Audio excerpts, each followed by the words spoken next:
নমস্কার বন্ধুরা, welcome to গীতাংশা moments. চলো তোমাদের আজকে ঘুরে দেখাবো এক সন্ধ্যাতে পুরো কলকাতা। হ্যাঁ, ঠিকই শুনেছো, এক সন্ধ্যাতে পুরো কলকাতা আজকে তোমাদের ঘুরে দেখাবো। বেরিয়ে পড়েছি, হেলমেট সবার আগে পরে নিয়েছি, সেফটি ফার্স্ট। আর রাস্তায় জ্যাম থাকবে না, এটা তো হতেই পারে না, এটা তো স্বাভাবিক একটা জিনিস। রাস্তায় হাজারো জ্যাম কাটিয়ে চলে আসলাম। এই দেখো কোথায়, এটা ডায়মন্ড প্লাজা, যেখানে তোমরা অলরেডি অনেকেই চলে এসছো, অনেকেই চেনো। একটা মল, যে মলটা অনেকটা ফেমাস, খুব সুন্দরও বেশ। আর এইখানে চারিপাশে পুজোর জন্য আগের থেকে ডেকোর করা ছিল, খুব সুন্দর লাগছিল। মলটা দেখেই যেন চোখটা ধাঁধিয়ে যাচ্ছিলো, ভালোই। তারপরে চলে আসলাম অ্যাপেল ইমাজিন স্টোর, যেখানে আমাদের আসলে প্রয়োজন। এখানে এসে আমরা একটা ওয়াচ দেখতে এসেছিলাম, যার জন্য আমাদের বসিয়ে রেখেছিলো প্রায় আধা ঘন্টা। বসে থেকে থেকে বললো আমাদের কাজটা হবে না, শপ অলরেডি বন্ধ হয়ে গেছে, মানে টাইম হয়ে গেছে। ওখান থেকে বেরিয়ে একটুখানি আমি স্টাইল মেনে নিচ্ছিলাম। বর এখানে আমার স্টাইল দেখে বেশি বিরক্ত হচ্ছিলো, যার জন্য আর ফোনটা হাত থেকে নিয়ে নিচে দেখছো মাসাজ নিচ্ছে। এইগুলো আমার খুব ট্রাই করার ইচ্ছা, একদিন ট্রাই করবো।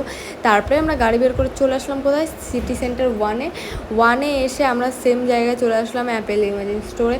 তো সেখানে এসেও আমাদের কাজটা হলো না। আমরা একটা ওয়াচ দেখছিলাম, সেটা ওখানে তো সেম, ওখানে আরও 7:30টার সময় সব বন্ধ হয়ে গেছিলো। তারপরে ওখানে একটা দোকানে আমরা একটু ফোন কভার দেখছিলাম, দেখে বেরিয়ে গেলাম নিউ টাউনের রাস্তার উপভোগ করতে করতে।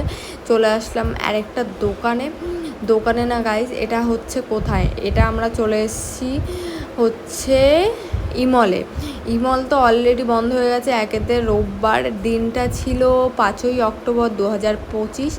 রোববারের দিন আরও বিশেষ করে পুরো ফাঁকা হয়ে গেছে ইমল, অর্ধেকের বেশি না, 90% সব বন্ধ হয়ে গেছে।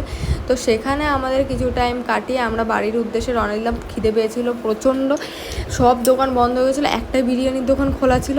বসে একটু স্টাইল মেনে নিলাম, হাতও ধুয়ে নিলাম, প্রচণ্ড টায়ার্ড হয়ে গেছি, কোমর তো ব্যথাই হয়ে গেছিলো। তো 2টো চিকেন বিরিয়ানি নিয়ে নিয়েছিলাম, ভাবছিলাম কেমন না কেমন হবে। তো কোয়ান্টিটি তো প্রচণ্ড দিয়েছিল, মানে 1 প্লেট পুরো ভরে দিয়ে দিয়েছিলো। লাস্ট কাস্টমার হয়তো আমরাই ছিলাম।